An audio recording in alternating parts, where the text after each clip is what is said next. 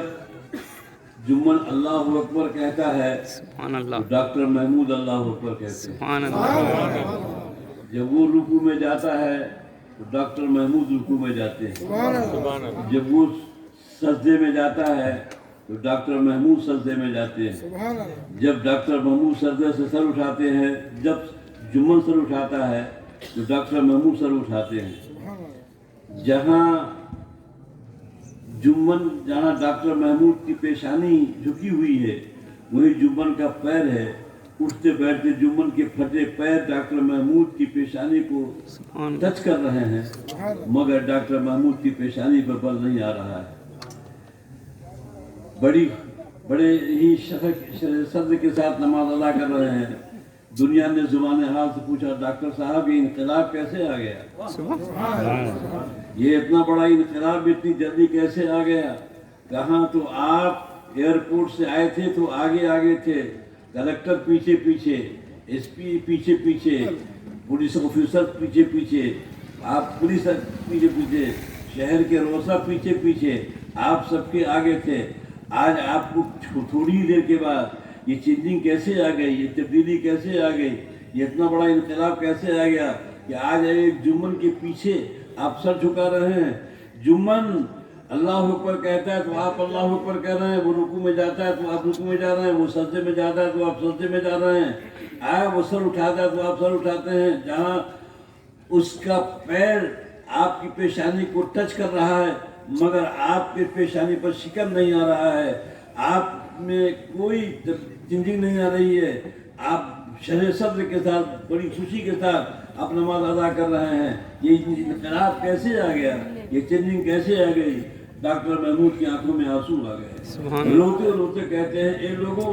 جب میں ایئرپورٹ سے آ رہا تھا اس وقت میری حکومت چل رہی تھی، میرا قانون چل رہا تھا، لیکن اب میں جب خدا کے گھر میں آیا تو یہاں ڈاکٹر محمود کا قانون نہیں چلے گا، یہاں خدا کا قانون چلے گا، یہاں مصطفیٰ علیہ رحمت کا قانون چلے گا، یہاں سرور کونین صلی اللہ علیہ وسلم کا قانون چلے گا۔ یہاں یہ نہیں دیکھا جائے گا کہ یہ کون ہے، بلکہ یہاں دیکھا جائے گا کہ سب سے متقی اور پرہیزگار کون ہے۔ ڈاکٹر محمود سے زیادہ متقی اور پرہیزگار یہ جمن ہے، اس لیے آج امامت کا مستحق جمن ہی ہے۔ جمن کی اقتدا میں ڈاکٹر محمود پیش خدا کا فریضہ ادا کر رہا ہے۔ یہ ہے اسلامی جمہوریت، سبحان اللہ، بے شک یہ ہے اسلامی۔ مجھے یاد ہے یہ بیان جب میں بنگلور بلال مسجد میں کر رہا تھا تو اس وقت سی ایم ابراہیم جو منسٹر تھے، کبھی سسکیاں لے کر رو رہے تھے جب میں یہ بیان چل رہا تھا۔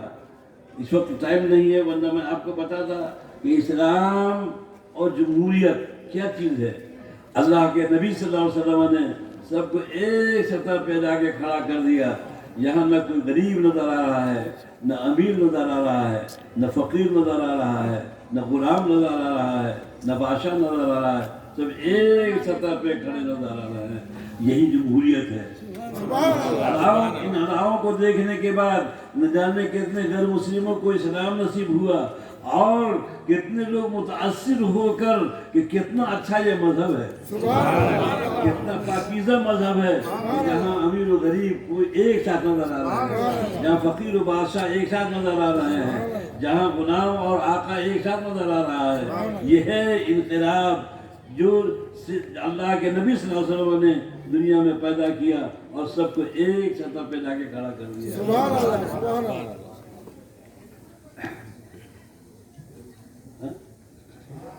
جی 1 بجے اذان ہے، اس لیے مجھے وقت کا لحاظ ہے۔ اللہ تبارک و تعالی